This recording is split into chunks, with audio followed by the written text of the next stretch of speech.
Hello everyone, in this lecture we are discussing about the reflection of plane wave using Huygens principle। जो आपका reflection का phenomena है वो हमने on the basis of wave theory explain करना है। Particularly हमने हाइगन्स प्रिंसिपल को लेकर एक्सप्लेन करना है रिफ्लेक्शन। आपको पता है रिफ्लेक्शन में क्या होता है, angle of incidence is equal to the angle of reflection होता है, वही हमें इसमें प्रूव करना है। सो फॉर दैट हम क्या करेंगे, एक प्लेन मिरर यहाँ पर लेके आपका, this is the plane mirror, okay, and यहाँ पर टू रेज जो होगी उसे इंसिडेंट करवाएगी। सपोज फर्स्ट वाली रे आपकी यहाँ पर है एंड सेकंड वाली रे आपकी यहाँ पर इंसिडेंस होती है, राइट। ये दोनों पैरेलल है। Suppose this is your first ray और ये आपकी सेकंड रे है, और हमने यहाँ पर इस तरह से इसे सपोज करना है कि ये जो दोनों रेज है वो कहाँ से आ रही है, बहुत फार अवे से आ रही है, वेरी डिस्टेंट ऑब्जेक्ट से आ रही है, राइट। तो इसकी वजह से आपका क्या हो जाएगा, अगर ये वेरी डिस्टेंट ऑब्जेक्ट से आ रही है तो ये दोनों जो रेज होती है वो क्या होती है, आपस में पैरेलल होती है। सो ये दोनों जो रेस है वो आपस में पैरेलल हैं, और ये वाला जो आपकी फर्स्ट रे है वो सपोज स्ट्राइक करती है प्लेन पर, जो आपका मिरर है उस पर स्ट्राइक करती है एट अ पॉइंट ए पर ये स्ट्राइक करती है, एंड जो दूसरी रे है वो इस प्लेन पे कहाँ पर, जो मिरर है उस पर कहाँ स्ट्राइक करती है, एट द सी पॉइंट वो स्ट्राइक करती है। सपोज हमें करना है, सो आपको पता होना चाहिए अगर हम यहाँ से 1 और 2 जो आपकी रेज आ रही है उसमें अगर हम वेव फ्रंट बनाए तो वो कैसे बनता है, जो आपके वेव फ्रंट होके प्लेन वाले वेव फ्रंट होगा ऐसा वाला। सो सपोज हम क्या करेंगे, ए और बी जो आपका ये वाला प्लेन वेव फ्रंट है वो कैसा है, जो आपकी इंसिडेंट रेज है उसके बीच में बना हुआ है। वैसे भी आपको पता होगा जब भी रेज आपकी पैरेलल आ रही है तो वो कौन से वेव फ्रंट्स देती है, वो आपके प्लेनर वेव फ्रंट्स देती है। तो प्लेन को दिखाने के लिए हम प्लेनर जो वेव फ्रंट है वो आप ए और बी दिखाओगे, राइट। और ये कहाँ बनाना है आपको, जब ये वाली ए वाली जो रे है वो आपके मिरर तक पहुंच चुकी है ए पॉइंट पर, तो वहीं से आपको एक नॉर्मल ड्रॉ करना है। दैट मीन्स वो क्या होगा, वो आपका इंसिडेंट वेव फ्रंट होगा। This A B is the incident wave front. और उसके बाद क्या होगा, ए जो आपकी फर्स्ट रे है यहाँ से रिफ्लेक्ट होके यहाँ पर चले जाएगी, ओके। और ये हम यहाँ पर 1 डैश इसे मान लेते हैं, एंड जो आपकी सेकेंड रे है वो यहाँ से आफ्टर द रिफ्लेक्शन कहाँ होगी, ये इधर को चले जाएगी। लेट इट बी, ये कैसी है, 2 डैश है आपके पास रे। तो इस पर क्या हो जाएगा, अगेन जो आपका रिफ्लेक्टेड ये 2 रेज है उसमें भी अगर आपने वेव फ्रंट देखना है तो क्या करोगे, दोनों में कैसे बनाओगे, दोनों के बिल्कुल ही परपेंडिकुलर ऐसा आएगा। This is the perpendicular wave front जो कि यहाँ पर परपेंडिकुलर बनाएगा, और ये वाला जो वेव फ्रंट है वो भी परपेंडिकुलर बनाता है किस पर, रेस पे। आपको हमेशा पता होगा जो भी वेव फ्रंट्स होते हैं और जो रेज होती है वो आपस में परपेंडिकुलर होती है। दैट मीन्स अगर आपने यहाँ पर C लिखा और यहाँ पर हम ये D लिखेंगे तो CD आपके पास कैसा हो गया, CD आपका एक कैसा वेव फ्रंट हो गया, एक रिफ्लेक्टेड वेव फ्रंट हो गया, जो कि रिफ्लेक्टेड रे की वजह से आपका बन रहा है। और वैसे भी हम यहाँ पर देख सकते थे, यहाँ पर देखिए जो आपकी फर्स्ट रे है वो ट्रैवल करके ए पॉइंट पे आई, सेकंड वाली रे भी ट्रैवल करके आपकी इस पॉइंट पे आ गई, राइट। तो हम क्या करेंगे, इस पॉइंट से बी पॉइंट से लेके जो सी पॉइंट तक इसने ट्रैवल करा है डिस्टेंस, राइट, बी से सी जो ट्रैवल करा है डिस्टेंस, एंड आपका उसके बाद जो ए में जो आपकी 1 वाली रे है वो क्या करेगी, ए पॉइंट के बाद इधर को ट्रैवल करेगी। तो आपने देखा कि for some time T, same time के लिए, और आपको पता है जो रेस है मीडियम अगर सेम है तो आपकी इनकी वेलोसिटी, जो लाइट रेस की वेलोसिटी है वो भी सेम रहेगी, ओके। तो हमने किया पर्टिकुलर टी टाइम के लिए अगर वो ट्रैवल करेगी विद द सेम वेलोसिटी तो वो क्या करेगी, सेम डिस्टेंस को एक्वायर करेगी, सेम डिस्टेंस कवर करेगी, क्योंकि आपको पता है स्पीड क्या होती है, is equal to distance upon time होता है। तो अगर टाइम सेम है, स्पीड भी सेम है, तो distance is equal to speed या वेलोसिटी कहो इनटू टाइम हो जाएगा। तो दैट मीन्स आपकी जो डिस्टेंस ट्रेवल करेगी ये विद द सेम स्पीड जो कि वेलोसिटी v है और टाइम आपका t है, विद वी टी डिस्टेंस वो सेम कवर करेगी। तो दैट मीन्स बी से लेके सी तक जो आपका डिस्टेंस है वो भी सेम होगा, और ए से लेके डी तक जो डिस्टेंस है वो भी आपका क्या रहने वाला, सेम रहने वाला, राइट। तो वैसे भी हम यहाँ पर ये कर सकते हैं, जो ए पॉइंट के बाद हम क्या करेंगे, जो डिस्टेंस आपके पास कितना आ रहा है, distance is equal to V T आ रहा है, राइट। तो हम क्या करेंगे, distance is equal to V T जो अमाउंट है उसकी आर्क हम यहाँ से इसको सेंटर लेके यहाँ पर हम एक आर्क को ड्रॉ करते हैं। एक्चुअल में ये क्या होता है, आपको पता है A B according to the हाइगन प्रिंसिपल, अगर ए बी आपका वेव फ्रंट है तो वेव फ्रंट पे क्या बोला जाता है कि ईच पॉइंट जो इस वेव फ्रंट में होगा, let it be wave front हुआ और आपका ए वेव फ्रंट हुआ, वो क्या होता है, वो क्या बनाते हैं, वो आपके वेवलेट्स बनाते हैं। तो ए की वजह से जो वेवलेट्स निकलेंगे वो ऐसे ऐसे निकलेंगे और डी पॉइंट पे भी कुछ आपका वेवलेट होगा, ओके। और इस वेवलेट का अगर आप टेंजेंट ड्रॉ करोगे, जो कि हमने ये डी सी टेंजेंट ड्रॉ करा है, वो क्या देता है, वो अनदर आपको वेव फ्रंट देता है।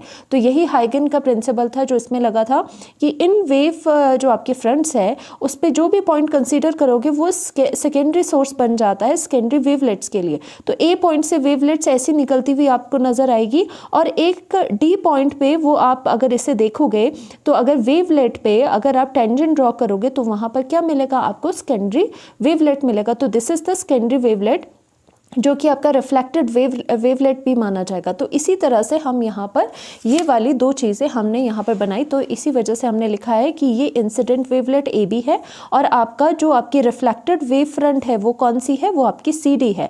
और आपको पता है जो भी वेव फ्रंट होते हैं वो पैरेलल जो रेस होती है उसके परपेंडिकुलर होते हैं, तो ये 90 डिग्री एंगल बना रहा है। ये ए बी जो वेव फ्रंट है वो भी आपका 90 डिग्री एंगल बना रहा है, right.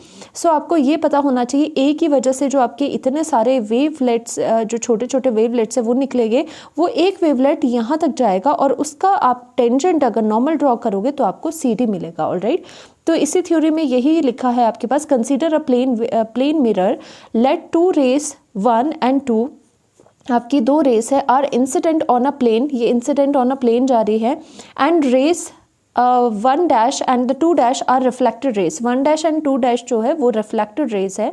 Late A B the incident wave front और ऑन रेस 1 and 2, जो आपका ए बी है, ए बी क्या है, इंसिडेंट वेव फ्रंट है ऑन द रेस आपकी 1 and 2 पे, ये वाला इंसिडेंट वेव फ्रंट है।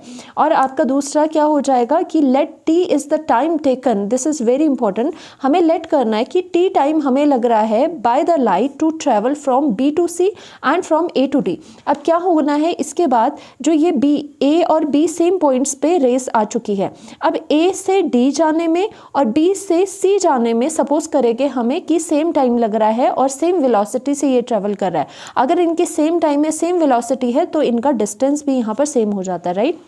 नाउ हमें क्या करना है, take A as a centre and draw an arc of radius V T, हमें ए सेंटर लेना है और ए सेंटर से कितने डिस्टेंस की, वी टी डिस्टेंस की आर्क यहाँ से ऐसे ड्रॉ करनी है। और ये क्या होगा, ये ए के विद रिस्पेक्ट टू ये वेवलेट होगा और उसका टेंजेंट हम ड्रॉ करेंगे तो हमें रिफ्लेक्टेड वेव फ्रंट मिलेगा।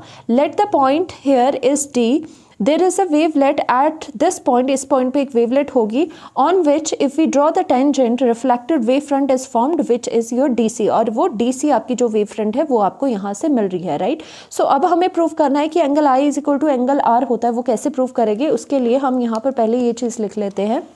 Now suppose we know that speed is equal to distance upon time होता है, राइट। या फिर वेलोसिटी हम लिखे, स्पीड इज इक्वल टू कितना होता है, डिस्टेंस अपॉन टाइम होता है।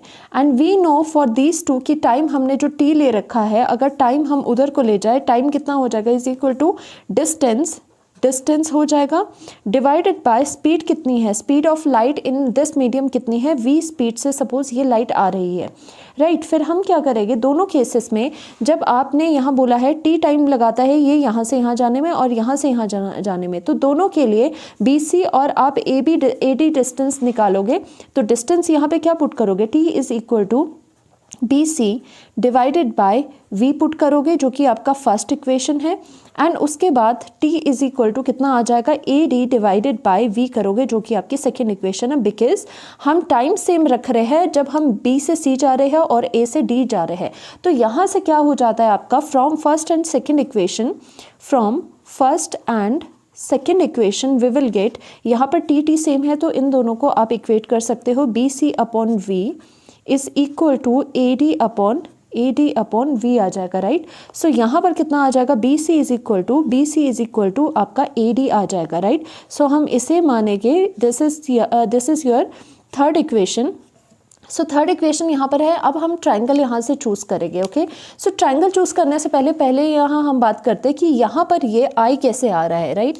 हमारा ये यहाँ पर आई कैसे आया है, दैट मीन्स पहले तो आप डायरेक्टली लर्न करो जो आपके wave front incident wave front होता है वो मिरर के साथ आई एंगल बनाएगा, एंड जो आपका रिफ्लेक्टेड वेव फ्रंट है वो पूरा जो मिरर के साथ है वो आपका रिफ्लेक्टेड एंगल बनाएगा। ये आपको याद रखनी है चीज़ें। अब ये कैसे आया वो भी हम समझते हैं। यहाँ पर सपोज हम करेंगे, ये वाला प्लेन मिरर है, right, this is the plane mirror, और यहाँ से ये रे आ रही है और ये उधर को जा रही है, और ये एक और रे आ रही है जो यहाँ पे इंसिडेंट हो रही है जो यहाँ पर जा रही है, राइट। ऐसा हमने बना दिया, बिल्कुल सेम बनाया जो ऐसे ये है, राइट। फिर हमने क्या करा कि यहाँ पर आपका ए बी है, यहाँ पर ए बी वेव फ्रंट है और उसी के साथ साथ एक नॉर्मल भी है।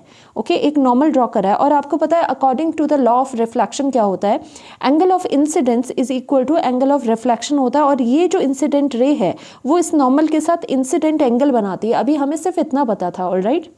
ओके नाउ, सो हमें यहाँ पर ये चीज़ ये वाली चीज़ प्रूव करनी है कि यहाँ से यहाँ तक एंगल क्या है, आई है।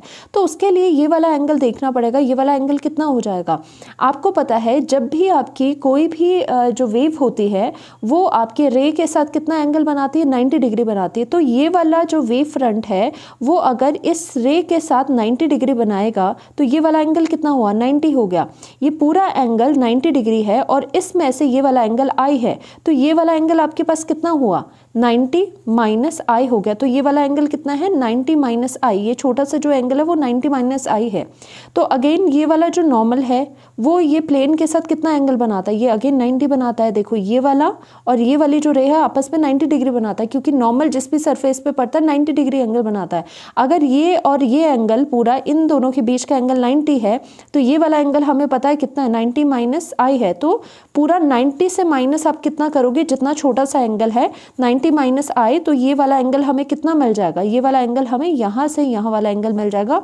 और ये कितना हुआ, 90 माइनस 90 प्लस आई, और ये कैंसिल आउट हो जाएगा। हमारे पास ये वाला जो एंगल है यहाँ से यहाँ वो हमारा आई एंगल आ चुका है। वही हमने लिखा है वेव फ्रंट इंसिडेंट वाला प्लेन के साथ आपके मिरर के साथ आई बनाता है, वो हमने यहाँ से प्रूव भी कर लिया। अगेन इस वाले को प्रूव करते हैं। तो अगेन यहाँ पर सपोज करेंगे this is your wave front जो आपका सी डी वेव फ्रंट है, और यहाँ पर ये 90 डिग्री बना रहा है। So again you know that कि आपका ये वाला जो नॉर्मल होगा वो ये वाला होगा। तो आपको ये पता होना चाहिए कि ये जो रिफ्लेक्टेड रे है वो कितना एंगल बनाती है, अकॉर्डिंग टू द रिफ्लेक्शन वो एंगल ऑफ रिफ्लेक्शन बनाती है, राइट। और हमें ये क्या पता है कि जो ये नॉर्मल है, ये वाला जो आपका वेव फ्रंट है वो रे के साथ कितना एंगल बना रही है, वो वाला रे के साथ कितना एंगल बना रही है। अगर यहाँ पर देखें वो कितना एंगल बनाती है, 90 माइनस आर। तो ये कितना हो जाएगा, 90 माइनस आर हो जाएगा ये वाला। ओके, ये वाला जो एंगल है छोटा सा वो 90 माइनस आर हो जाएगा, क्योंकि यहाँ से लेके यहाँ तक एंगल 90 है, उसमें से आर को माइनस करोगे तो 90 माइनस आर बच गया, राइट। अब हमें ये पता है कि ये वाला जो 90 माइनस आर इतना हो गया, बट ये जो नॉर्मल है वो सरफेस के साथ भी 90 डिग्री एंगल बनाता है। तो ये वाला जो एंगल है वो 90 हो गया।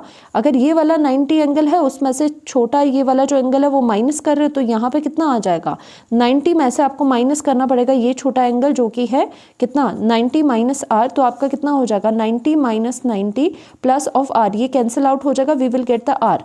आपको यहाँ पर कितना आ जाएगा, ये वाला जो आपका रिफ्लेक्टेड वेव फ्रंट है वो कितना एंगल बना रहा है, वो एंगल बना रहा है आर। वही हमने यहाँ पर लिखा है, आप डायरेक्टली भी कर सकते हो उस चीज़ को, राइट। सो नाउ अगर हमने ये चीज़ देख ली है तो हमें यहाँ से एक चीज़ तो यहाँ से पता है कि B C is equal to A D है। दैट मीन्स आपका बी सी का जो डिस्टेंस है वो AD के बराबर है डिस्टेंस, क्योंकि हमने टाइम सेम रखा है और वेलोसिटी उसकी सेम है। तो नेचुरली यहाँ से यहाँ ट्रैवल करने के लिए और यहाँ से यहाँ ट्रैवल करने के लिए time would be same. So हमें क्या करना है, I is equal to r prove करना है to prove the law of reflection. So उसके लिए हमें ट्राइंगल लेना पड़ेगा, ABC हम ट्राइंगल लेंगे और इस ट्राइंगल में हम साइन ऑफ I एंगल निकालेंगे। साइन ऑफ I एंगल क्या होता है, परपेंडिकुलर अपॉन हाइपोटेन्यूज। देखो साइन ऑफ I अगर मैंने पूछा है ना, तो I एंगल जो जहाँ पर है 90 डिग्री के साथ वो वाली चीज़ हो जाती है बेस, और उसके जहाँ पर 90 डिग्री है अलोन वो क्या हो जाता है, वो हो जाता है परपेंडिकुलर। तो परपेंडिकुलर साइन आई कितना हो जाएगा, परपेंडिकुलर ये हो जाएगा BC अपॉन हाइपोटेन्यूज कितना हो जाएगा AC। तो हम ये वाली चीज़ यहाँ पर पुट करेंगे। So we will write in triangle ABC triangle में आपका जो साइन ऑफ I है वो कितना हो जाता है, sine of I is equal to कितना हो जाएगा, परपेंडिकुलर अपॉन हाइपोटेन्यूज हो जाएगा, और परपेंडिकुलर कितना था आपका, BC था, अपॉन हाइपोटेन्यूज कितना था आपका, AC था। सो यहाँ से ये चीज़ कितनी आ रही है, हम यहाँ से निकाल सकते हैं कि BC is equal to AC into sine I. So we will write BC is equal to AC into sine of I, right. तो यहाँ पर ये वाला आपकी इक्वेशन आ गई। तो यहाँ अगेन हम क्या करेंगे, एक और ट्राइंगल लेके, कौन सा ट्राइंगल लेना पड़ेगा, in triangle, we will write in triangle ADC। तो ADC ट्राइंगल आपका कौन सा है, this is your AD and C triangle. इसमें भी साइन ऑफ आप क्या निकालेंगे, अब इसमें साइन ऑफ R निकालेंगे। अगर साइन ऑफ R ये है तो वो जो जहाँ पर R है और जहाँ पर 90 है वो वाली जो साइड होती है वो बेस होती है। तो दैट मीन्स, या फिर आप ऐसे कह सकते हो, जो भी एंगल पूछा जाए आपको, जैसे साइन ऑफ आर पूछा है तो आर की जो ऑपोजिट चीज़ होती है वो परपेंडिकुलर होती है। तो दिस इज द परपेंडिकुलर और this is the hypotenuse. So यहाँ पर परपेंडिकुलर साइन ऑफ आई कितना होगा, परपेंडिकुलर अपॉन हाइपोटेन्यूज। परपेंडिकुलर इस केस में कितना है, perpendicular is your AD upon hypotenuse कितना है, अपॉन हाइपोटेन्यूज आपका AC है। So we will write again here कि साइन आई यहाँ से कितना आ रहा है, साइन ऑफ आर कितना आ रहा है, इज इक्वल टू आपका परपेंडिकुलर अपॉन हाइपोटेन्यूज है। अगेन इसकी वैल्यू कितनी है, परपेंडिकुलर AD था, हाइपोटेन्यूज आपका AC है। तो अगेन अब हम यहाँ से AD की वैल्यू निकाल सकते हैं। Now our AD is equal to, AD आपका कितना है, इज इक्वल टू AC है, और आपका यहाँ पर साइन ऑफ R है, राइट। तो AD is equal to AC और साइन ऑफ R आपका यहाँ पर ये निकल चुका है, AD की वैल्यू निकल चुकी है और आपकी यहाँ से BC की वैल्यू निकल चुकी है। तो AD और BC क्या है, यहाँ आपके AD एंड BC इक्वल है। तो from third equation we know that AD is equal to, और AD is equal to BC। अगर AD BC के इक्वल है तो क्या हो जाएगा, इन दोनों को इक्वेट कर लोगे आप। इक्वेट करने के बाद आपके पास क्या आ जाएगा, AC sine of R sine of I is equal to AC sine of R हो जाएगा। तो AC कैंसल आउट हो जाएंगे। Now your sine of I is equal to कितना हो जाएगा, साइन ऑफ आपका R हो जाएगा। Now sine and sine cancel out कर सकते हैं, या इसका साइन इनवर्स से होल इक्वेशन को मल्टीप्लाई कर सकते हैं। So now finally your angle of incidence is equal to angle of reflection हो जाएगा। ओके तो ये वाला आपका फाइनल आंसर आ जाएगा, हेंस प्रूव। ओके हेंस यहाँ से जो रिफ्लेक्शन का लॉ है वो भी प्रूव हो चुका है कि आपका angle of incidence is equal to angle of reflection होता है by using the wave theory by the Huygens principle. Okay thank you so much.